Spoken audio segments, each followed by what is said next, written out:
안녕하세요. 노혜경입니다. 오늘은 허생전의 이상한 결말에 대해서 말씀드리겠습니다. 조선 후기 상품 화폐 경제가 발전하면서 달라진 조선 사회 모습을 가장 단적으로 보여주는 소설이 있습니다. 여러분도 잘 알고 계시는 박지원의 허생전입니다.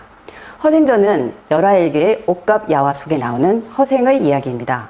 허생이 10년을 작정하고 과거에 급제하려고 생업은 내팽개친 채 공부에만 올인하고 있었죠.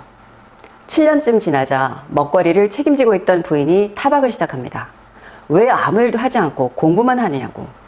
집안이 이렇게 힘든데 왜 도둑질이라도 못하느냐고. 이 타박을 견디지 못하고 허생은 집을 나섭니다. 변부자를 찾아가 당당하게 10,000냥을 빌려서 안성시장으로 달려가 과일을 싹쓸이하죠. 10배로 불린 돈으로 제주도로 또 달려가서 말총을 싹쓸이해서 또 10배를 불립니다.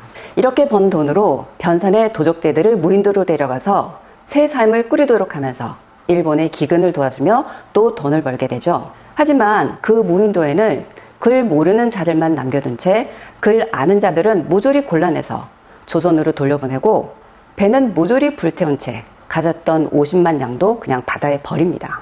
조선으로 돌아온 허생은 가난한 자들에게 돈을 모두 나눠주고 100,000냥을 남겨서 변씨에게 돌려줍니다. 이런 수완에 놀란 변부자는 이완대장을 허생과 연결시켜주지만 허생은 인재를 청구하고 중국으로 보내는 등 나라를 부강하게 만들 방안을 제시하죠. 하지만 이완대장은 어렵다고만 대답합니다. 그러자 허생은 이완대장을 꾸짖으며 칼로 위협하기까지 합니다. 그래서 이완대장이 그냥 도망을 쳐버리죠. 그리고 결국 허생은 사라져버립니다. 이게 바로 결말입니다. 이 이야기를 흔히들 조선의 경제 규모가 적어서 그렇다, 매점매석으로 돈 벌기가 쉬웠다, 혹은 무역에 힘써야 한다, 도적대들을 잘 살게 해줬다던가 하는 좋은 면들만 언급합니다만 그 이상한 결말은 정말 이해하기 어렵습니다. 허생은 똑똑하게 깨인 사람이고요. 상업의 중요성도 가르쳐줬죠. 당시 박제가나 박지원이 주장했던 개방이나 무역, 상업 등으로 이른바 부자나라 만들기를 주장했지만 돈을 바다에 빠뜨리고 또 글 아는 자들이 폐해를 일으킨다고 하면서 글 모르는 자들만 섬에 농사만 짓도록 살도록 하고 폐쇄적인 사회를 만들어 놓습니다. 이런 점들은 요즘 사람들이 느끼기에 전혀 앞뒤가 맞지 않는 정말 이중적인 사고를 보여주는 장면이죠. 18세기는 상품화폐 경제의 발달로 수도 서울은 소비의 도시, 상품이 집중되는 도시로 번성하고 있었습니다. 18세기 말 신해통공으로 서울 4대문 안에 제외한 전국은 자유로운 시장 활동이 가능해졌죠. 이런 분위기 속에서 허생전에서 보여준 박지원의 생각은 당시대 사람들의 생각을 봤을 때 돈이 돌기 시작하고 또 상업의 중요성을 그렇게 부르짖었어도 마음 한켠엔 여전히 농사짓는 이상사회, 농본사회를 주장하고 있었던 겁니다. 이런 모습은 결국 18세기까지도 여전히 상품화폐가 활발히 유통되는 사회, 그리고 돈이 바꾸는 사회에 대한 이해가 부족해서 생겼던 단면으로 보입니다.